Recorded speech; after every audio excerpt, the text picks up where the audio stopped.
Before we dive into today's shocking news, please hit the like button and subscribe to our channel for more exclusive updates about the Diddy case. Turn on your notifications so you won't miss any breaking news. Day 15 of Sean Diddy Combs' trial was meant to be a routine day. Prosecution said they would show financial evidence, bank records, contract analysis, and business structures. The courtroom was half empty because many regular watchers chose to skip what they thought would be a boring day of technical testimony. Everything changed when Marcus Taylor was brought into the courtroom by federal officers. Taylor was a platinum-selling artist who had 3 hit albums with Bad Boy Records in the early 2000s before suddenly vanishing from the music world. He hadn't been seen in public for almost 10 years. His surprise appearance made reporters rush for their phones. Within minutes, the courtroom filled with quickly called journalists and music industry watchers. Diddy, who had been looking at documents with his lawyers, stopped talking mid-sentence. His lawyer put a calming hand on his arm as Taylor was sworn in. For the first time in the trial, Diddy's carefully controlled calm broke. Yes. His face turned red, his hands made fists. Security officers moved closer to where the defense sat. Taylor sat down at the witness stand with quiet dignity that was different from his old reputation as one of hip-hop's most energetic performers. Gone were the expensive clothes and special jewelry that had once been his style. Instead, he wore a simple dark suit. His old flashiness was replaced by serious focus. The lead prosecutor walked over. "Mr. Taylor, can you please tell the court about your work relationship with the defendant?" Taylor adjusted the microphone. His voice was steady as he answered. "I signed with Bad Boy Records in 1999. I put out 3 albums under the label before ending my contract in 2008. And why are you testifying today?" Taylor looked straight at Diddy for the first time, because what happened at Bad Boy Records wasn't just about music. It was about control, manipulation, and a system made to exploit young artists. And it's time someone told the truth about it. Before we go on, we must stress that the following content comes straight from federal court proceedings. Viewer warning is advised as we share this information for educational purposes only. Nobody expected Marcus Taylor to show up. The room changed instantly from boring procedures to electric attention. Eyes locked on this man who had once packed arenas, but had disappeared from public view years ago. No press release had announced his return. No social media clues had prepared anyone. Just this former star now sitting calmly at the witness stand, ready to speak about a chapter of music history that had stayed mysteriously undocumented until that moment. Diddy had kept impressive self-control throughout the proceedings. Each day he arrived in designer suits, showed confidence, sometimes nodded to supporters, or whispered to his legal team. But Taylor's appearance triggered something different. Maybe it was seeing someone who knew private details about his business operations. Maybe it was realizing that an artist who had once been completely under his influence was now beyond his control. Whatever the reason, Diddy's famous composure clearly cracked as he stared at his former protege, Taylor. Wasn't testifying as a celebrity wanting attention or a bitter former employee with a grudge. He was there as someone who had experienced the inner workings of Bad Boy Records during its peak years, who had watched its practices firsthand, and who had made the deliberate choice to walk away from fame rather than continue within that system. And when he began to speak, his words carried the weight of someone who had paid a high personal price for his knowledge. Because what Taylor revealed about the contracts, the accounting practices, the control methods, and the systematic exploitation within Bad Boy Records wasn't just disturbing. It exposed an entire business model built on taking advantage of young, often financially inexperienced artists from vulnerable backgrounds. "I want to make something clear from the beginning," Taylor stated, his voice steady but intense. "This isn't about revenge or seeking attention.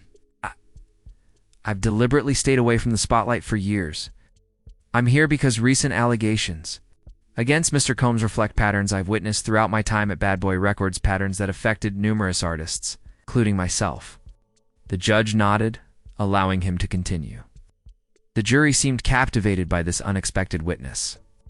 Diddy's attorneys huddled together, clearly unprepared for this testimony. Bad Boy Records presented itself as a family, Taylor continued. Public image was one of success, loyalty, and opportunity. The reality behind closed doors was something entirely different, a reality built on financial manipulation, personal intimidation, and a contract system designed to create what I can only describe as modern slavery. It started like any other day of the trial. The gallery was sparse, the atmosphere was quiet. Legal teams organized exhibits related to business, finance, and tax structures. But when Marcus Taylor's name echoed through the courtroom, everything shifted instantly. Reporters straightened in their seats. Phones were raised secretly despite the court's restrictions. The energy in the room changed from boring procedures to heightened alertness. The judge raised an eyebrow, clearly not expecting this change from the scheduled financial testimony. And Diddy, who had been showing bored confidence moments earlier, suddenly sat rigidly upright. His attorney whispered urgently in his ear, but Diddy seemed beyond hearing. His eyes fixed on Taylor with an expression that the courtroom sketch artist would later capture perfectly, a mixture of shock, recognition, and unmistakable alarm. Taylor walked to the witness stand with measured steps. No dramatic gestures, no playing to the gallery. His focus remained entirely on the task at hand. "Mr. Taylor," the prosecutor began, "could you tell the court how you first connected with Mr. Combs and Bad Boy Records?" Taylor nodded slightly. "I was performing at a showcase in Atlanta, 1998. I had been building a local following for about 3 years at that point. Mr. Combs was in attendance with several executives from the label. After my performance, I was approached by one of his representatives who said Mr. Combs was interested in signing me." And what happened next? "Things moved very quickly," Taylor explained. "I was flown to New York the following week. There were meetings, studio sessions, conversations about image development and marketing strategies. Everyone was extremely enthusiastic about my potential. It felt like a dream coming true." Taylor described how, as a 19-year-old from a working-class background with no connections in the industry, the attention from such a successful label seemed like validation of his talent and hard work. "The contract was presented to me within 2 weeks of that first meeting," he continued. "It was described as a standard artist agreement with industry-typical terms. I was told repeatedly that this was the same basic contract that all bad boy artists signed." "Dude, you have legal representation? Review this contract?" the prosecutor asked. Taylor's expression tightened slightly. Was told that outside attorneys would complicate the process and potentially jeopardize the deal. "Mr. Combs personally assured me that the label's lawyers had my best interests in mind, that we were family now, and that bringing in outside counsel would signal distrust." Prosecutor presented a document. "Is this the contract you signed?" Taylor identified it, explaining that he had been given less than 24 hours to review a 40-page legal document filled with terminology he didn't understand before signing. "I was 19 years old, living in a hotel paid for by the label, surrounded by their representatives, and being told this was my one shot at success," Taylor said quietly. "No one explained that I was signing away my publishing rights, my master recordings, and essentially putting myself in a position where I could sell millions of records and still end up in debt to the label." The prosecutor methodically walked Taylor through the key provisions of the contract, highlighting clauses about recoupable expenses, marketing costs, and revenue splits. With each revelation, the predatory nature of the agreement became increasingly apparent. "When did you begin to realize that this arrangement was problematic?" the prosecutor asked. Taylor's response was measured but pointed.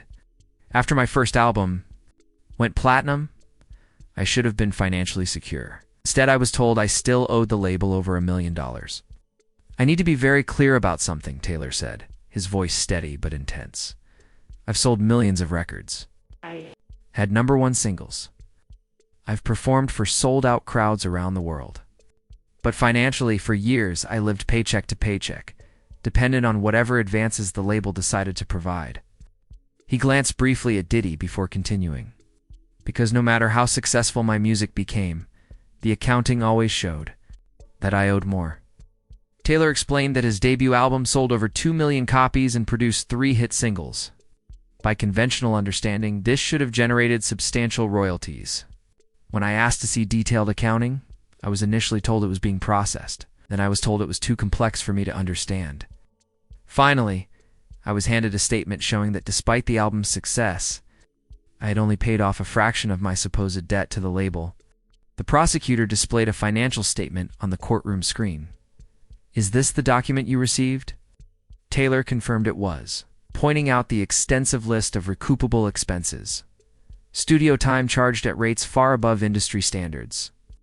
Marketing costs that couldn't be verified, production expenses that seemed inflated, even charges for label parties and events he hadn't attended. The most disturbing part wasn't just the creative accounting, Taylor continued. It was what happened. When I started asking questions, he described how his concerns were initially dismissed with reassurances about the complex nature of the music business. When he persisted, the approach changed. Mr. Combs invited me to his home for what he called a family meeting. He was charming at first, reminiscing about how far we'd come together, emphasizing how much the label had invested in my career. But when I continued pressing about the financial discrepancies, his demeanor changed completely. Taylor described how Diddy reminded him of other artists who had left Bad Boy and subsequently disappeared from the industry. How he emphasized his extensive connections throughout music, radio, television, and even beyond entertainment. He never explicitly threatened me, Taylor clarified. He didn't need to. The message was clear. My career existed at his pleasure, and challenging the system could make that career vanish. The prosecutor presented another documented email from Diddy to several executives discussing Taylor's questions about accounting. "Never seen this before," Taylor said, reviewing it, "but it confirms exactly what I experienced." The email, dated 2003, instructed executives to handle the Taylor situation by restructuring his debt calculation and reminding him of his contractual obligations. It specifically mentioned making an example to ensure other artists remained focused on music rather than business. Taylor continued describing how after that meeting, his relationship with the label subtly but significantly changed. Studio time became less available. Marketing support for his second album was reduced. Radio promotion was delayed. It was never stated explicitly, but the correlation was unmistakable. "The more questions I asked, the more obstacles appeared in my career," Taylor explained. He described how, despite these challenges, his second album still achieved significant commercial success, though not at the level of his debut. After that album, I received another accounting statement showing I now owed even more than before, Taylor said. When I compared the statements, I discovered that interest had been applied to my debt, and new categories of expenses had appeared retroactively. The prosecutor displayed both statements side by side, highlighting the discrepancies Taylor described. At this point, I hired an independent forensic accountant, someone with no connections to the industry, Taylor continued. I paid them personally, kept it completely confidential. Their conclusion was that based on verifiable sales and standard industry practices, I should have earned approximately $4.2 million for my first two albums. Instead, I'd received about $185,000 in advances while accumulating a paper debt of over $2 million. The courtroom fell silent as the implications of this revelation settled over the jury. Taylor looked directly at Diddy. "This wasn't unique to me," he said firmly. "This was the business model." Taylor took a sip of water as the prosecutor guided him toward elaborating on the broader patterns he observed during his time at Bad Boy Records. "The financial manipulation was just one component of a larger system," Taylor explained. "There was an entire infrastructure designed to maintain control over artists beyond just contractual obligations." He described how the label systematically fostered dependency in multiple aspects of artists' lives, not just professionally, but personally. Housing, transportation, even personal relationships were monitored and often managed by label personnel. Artists were encouraged to live in properties owned by Mr. Combs or his associates, Taylor stated. Our movements were tracked under the guise of security or scheduling. Our personal team stylists, security, even in some cases romantic partners, were often selected by or connected to the label. The prosecutor displayed several employment agreements for Taylor's entourage members, his personal assistant, security team, and stylist. Each contained unusual reporting requirements, including obligations to provide regular updates about the artist's activities, associations, and conversations to label management. I had no idea these provisions existed, Taylor said, reviewing the documents. He explained how this surveillance created an environment where artists never felt completely free to express concerns or explore options outside the bad boy ecosystem. The isolation was systematic, Taylor continued. We were constantly reminded that the bad boy family was all we needed, that outsiders wouldn't understand our world, that loyalty to Mr. Combs was the path to continued success. Taylor described how artists who showed too much independence, whether creative, financial, or personal, found themselves subtly sidelined. Release dates would be delayed, radio promotion would mysteriously underperform, opportunities would disappear. There was a clear pattern of which artists thrived within the system, he noted. Those who accepted the financial arrangement without question, who remained personally loyal to Mr. Combs, participated in the label culture without reservation, they received the full marketing power of the bad boy machine. Those who pushed boundaries in any way experienced coincidental career obstacles. The prosecutor presented several internal communications discussing artists who had raised concerns similar to Taylor's. The documents revealed explicit strategies to manage expectations, realign priorities, and in one case, make an example of an artist who had been particularly vocal about financial transparency. The most effective element of this system was how it was disguised as family, as mentorship, as protection in a difficult industry, Taylor explained.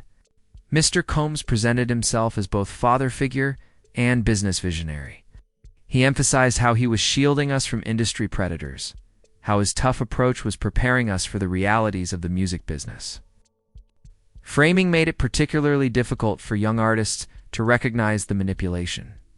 When you're 19 or 20 years old, coming from environments with limited opportunities, having someone like Diddy tell you he's looking out for you, someone whose success is visible, who appears to represent everything you aspire to through our imbalance, is enormous.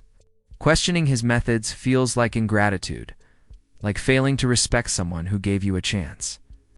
He paused, his expression somber. It took me years to recognize that what was presented as protection was actually control, that what was framed as mentorship was exploitation, and that what was called family was really ownership. The court took a brief recess, then reconvened with Taylor returning to the stand. His composure remained intact, but there was a visible shift in his energy as the prosecutor moved toward the circumstances of his departure from Bad Boy Records. Mr. Taylor, after releasing 3 successful albums with Bad Boy, you terminated your relationship with the label in 2008. What led to that decision? Taylor straightened slightly in his seat. By my 3rd album, I had begun building relationships with entertainment attorneys and financial advisors, independent of the label's ecosystem. I was careful to keep these connections private, knowing how previous questions about business matters had been received. He explained that through these independent advisors, he gained a clearer understanding of just how unusual his contract terms were compared to industry standards, and how systematically the accounting had been manipulated. But the final breaking point wasn't actually about my situation, Taylor said. It was about witnessing what happened to newer artists signing with the label. He described how in 2007, he observed the onboarding process for several new Bad Boy artists, seeing performers from backgrounds similar to his own. Clearly overwhelmed by their sudden entry into the industry, I watched them being guided through the same process I had experienced, the same pressure to sign quickly without independent representation, the same promises about family and loyalty, the same contractual terms that would ensure they never saw fair compensation for their work. Taylor described one particular incident that crystallized his decision. A young artist, barely 18 years old, had expressed hesitation about certain contract provisions. Taylor witnessed Diddy's response firsthand. Mr. Combs took this kid into his office privately. When they emerged about an hour later, the young man looked completely different, subdued, almost frightened. He signed the contract immediately, without asking any further questions. Taylor paused. Later that night at a label event, this same Artist pulled me aside and asked if I could loan him money for his mother's overdue rent. This despite having just signed a contract that was publicly announced as a multi-million-dollar deal. When I asked what happened during his meeting with Diddy, he just shook his head and said, "I can't talk about it. Just need to focus on the music." Taylor described how this interaction forced him to confront his own role in perpetuating the system. I realized I had become part of the problem. By remaining with Bad Boy, despite knowing how it operated, I was lending credibility to a system that would continue exploiting young artists. My success, limited as it was financially, was being used to attract new talent into the same exploitative structure. The prosecutor nodded. "And what actions did you take based on this realization?" "I consulted with an attorney about my options for terminating my contract," Taylor replied. "I was informed that legally challenging the agreement would likely result in years of expensive litigation that I couldn't afford. The alternative was buying my way out of the contract, essentially paying for my freedom with money I'd earned but never received." Taylor explained that he liquidated personal assets, borrowed from family, and negotiated a settlement that allowed him to exit his contract early. The cost was substantial, not just financially, but professionally. Part of the separation agreement included extensive non-disparagement clauses and confidentiality provisions. "I was effectively prevented from discussing my experiences publicly," he said. "Additionally, I understood, though it was never stated explicitly, that exercising my right to leave would likely mean the end of my mainstream music career." "And what happened to your career after leaving Bad Boy Records?" the prosecutor asked. "Exactly what I expected," Taylor replied. "Doors closed. Opportunities disappeared. Industry contacts suddenly became unreachable. I released independent music, but without major distribution or promotion, my commercial viability declined rapidly." He looked directly at the jury. "I chose freedom over fame, knowing the cost, but I never regretted that choice." The prosecution concluded their direct examination, and Diddy's lead defense attorney approached for cross-examination. His manner was aggressively confident as he attempted to reframe Taylor's testimony as the bitter perspective of a failed artist. "Mr. Taylor, you've presented quite a dramatic narrative about your time with Bad Boy Records." The attorney began, his tone dismissive. "But isn't it true that your career declined not because of some conspiracy, but simply because your music stopped resonating with audiences?" Taylor remained composed. "My third album with Bad Boy went gold and produced a top 10 single despite minimal promotional support. The market response indicated continued audience interest. What changed wasn't the quality of my music or public reception, it was access to the infrastructure of the industry." The defense attorney shifted tactics, presenting sales figures showing a downward trajectory across Taylor's 3 albums. "These numbers tell a different story, don't they? Each album sold less than the previous one. Isn't that the real reason behind your departure? You are becoming less valuable to the label?" "Those figures are accurate but lack context," Taylor responded evenly. "My debut received the full promotional power of Bad Boy Prime release. Date, maximum marketing budget, priority radio promotion. With each album, as I asked more questions about the business side, those resources were strategically reduced. The declining sales were a result of diminishing support, not diminishing quality or audience interest." The courtroom tensed as the defense attorney's questioning grew more pointed, suggesting that Taylor's testimony was motivated by resentment over a failed career and financial difficulties. "Isn't it more accurate to say you're here because your independent career never achieved the success you had with Bad Boy, and you're looking for someone to blame besides yourself?" Taylor took a moment before responding, his composure unwavering. "I knew the professional consequences when I left. I chose truth over continued commercial success. I've lived modestly but sustainably as an independent musician and producer for the past 15 years. I'm not in financial distress, not seeking a comeback or publicity. I was subpoenaed to testify, and I'm doing so truthfully." The defense strategy pivoted again, this time focusing on the standard nature of music industry contracts. "The arrangements. You've described recoupable expenses, marketing costs, revenue splits. These are standard throughout the music industry, aren't they? Bad Boy's practices weren't unique. Certain structures are indeed common, Taylor acknowledged. What was unusual was the scale of the financial manipulation. The deliberate isolation of artists from independent advisors, and the coordinated efforts to prevent questions or transparency. The issue wasn't just the contract terms themselves, but the systematic environment that prevented artists from understanding or challenging those terms. Throughout the increasingly aggressive questioning, Taylor maintained his composure, acknowledging limitations in his perspective when appropriate, but standing firm on the core, the substance of his testimony. In a final attempt to undermine his credibility, the defense attorney produced several photographs of Taylor at industry events years after leaving Bad Boy, including images showing seemingly cordial interactions with Diddy. These don't appear to be the actions of someone who felt victimized or exploited. How do you explain maintaining friendly relations with Mr. Combs if your experience was as negative as you claim? Taylor looked at the photos, then directly at Diddy for the first time since cross-examination began. Survival, he said simply. The music industry is small. Mr. Combs' influence is extensive. Public confrontation would have eliminated what remained of my career entirely.